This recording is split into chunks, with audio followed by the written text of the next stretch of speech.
Student, এখানে health বালিকা শাখার ছাত্রী।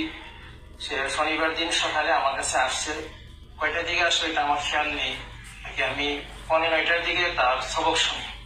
আমপাড়া থেকে সুরায় মুতাফিফিন থেকে সুরায় নাবা পর্যন্ত সে আমাকে মুখস্থ শোনাইছে। তারপরে 9টার দিকে ছুটি দিয়ে দিয়েছি, সে বাড়িতে চলে যায়। বাড়ি থেকে পরে খাবার টাবার খেয়ে পরে 10টা 10:30টার দিকে আবার সে মাদ্রাসায় আসছে। ওই দিন দুপুরবেলা আমার মাদ্রাসায় ছোট একটা দোয়ার অনুষ্ঠান ছিল। অনুষ্ঠান শেষে আমি কিছু তাবরকের ব্যবস্থা করেছিলাম। ওই তাবরকের মধ্যে সে ময়নাও অ্যাটেন্ড করেছেন, অংশগ্রহণ করেছে। আর এটা 3:30টার দিকে তাদেরকে আমি বিরিয়ানি বিতরণ করি। সে বিরিয়ানি কিছু খেয়ে বাকি অংশটুকু তার মায়ের জন্য সে বাড়িতে নিয়ে যায়। ওইখানে গিয়ে মাকে দিয়ে মাও খায় শুনলাম। খাওয়ার পরে সে নাকি গোসল করেছে, গোসল করে বাড়িতে গিয়ে মাথা আশ্রয়ে কাপড় চোপড় করে মাথা আশ্রয়ে নাকি খেলতে বের হয়েছে। এতটুকু শুধু আমি জানি। বাকি আমার এখান থেকে সে চলে যায় 3টা বা 3:15টার দিকে মনে হয়, এদিকে এর ভিতরে সে এখান থেকে চলে যায়। এরপরে আর সে আমার কাছে আসেনি।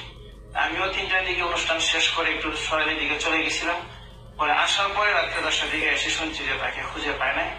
যারা তাকে খুঁজছে তাদের সাথে আমিও কিছুক্ষণ অংশগ্রহণ করেছি, এদিক সেদিক দেখছি, তাদের সাথে কথা বলেছি। আমার বাড়ির ছাদেও এসে তারা খুঁজছে আমাকে সাথে নিয়ে 11টার দিকে, কিন্তু পায় নাই। এতটুকু আমার শেষ জানা যে সে আমার এখান থেকে 3টা বা 3:10-5 দিকে এখান থেকে সে চলে গেছে। সে আমার কাছে 9টা থেকে চলে যাওয়ার পরে আবার প্রাইমারি লতিফ মুশতারি স্কুলে সে ক্লাস 5-এ পড়ে। ওইখানে আবার স্কুলে যায়। ঈদের আগে সে আমার কাছে মাগরিবের পরও আসতো, কিন্তু ঈদের পর থেকে মাদ্রাসা খোলার পরে সে শুধু এক টাইমে আসে। শনিবারের অনুষ্ঠানের কারণে সে 2 টাইমে আসছিল, বাকি সব সময় শুধু সকালবেলায় আসে।